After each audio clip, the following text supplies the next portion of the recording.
Ecuadorians celebrate the success of an indigenous-led movement that forced the president to flee the capital and the government to withdraw harsh austerity measures.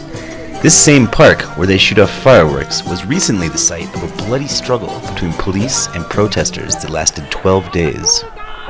Demonstrators announced 12 deaths and over 1,300 wounded in running street battles that raged around the clock, centered mostly in Parque El Ejido, in the capital of Quito, Ecuador.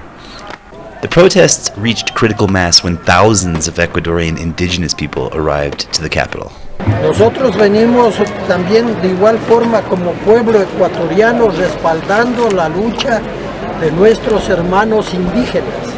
Nuestros hermanos indígenas están aquí desde la semana pasada. Nosotros ya vamos en una paralización de 12 días. 12 días. Los hermanos indígenas nos han dado un ejemplo, no ahora, siempre. Son valientes, decididos. ¿Qué estamos pidiendo? La derogatoria del 883, que consiste en el incremento de los combustibles.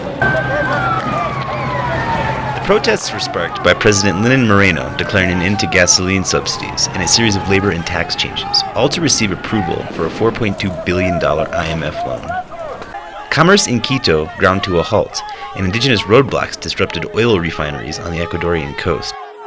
Esta mañana que quiere negociar, ¿qué piensa sobre eso? Mire, esta es la negociación que tiene. Sí. Indigenous in Ecuador have a long history of political power and activism. They have deposed 3 presidents in the last 50 years. This protest, however, tested both sides. Hace días de protesta aquí en la ciudad de Quito, con armas, con gas lacrimógena, represión a las personas, han sido pisoteados por caballos, disparados, muertos, desaparecidos, heridos. Hay niños que murieron hace 2 días, bebés en los hospitales, asfixiados con gas lacrimógena. But on the evening of October 13th, the government announced an agreement that brought an end to the bloodshed.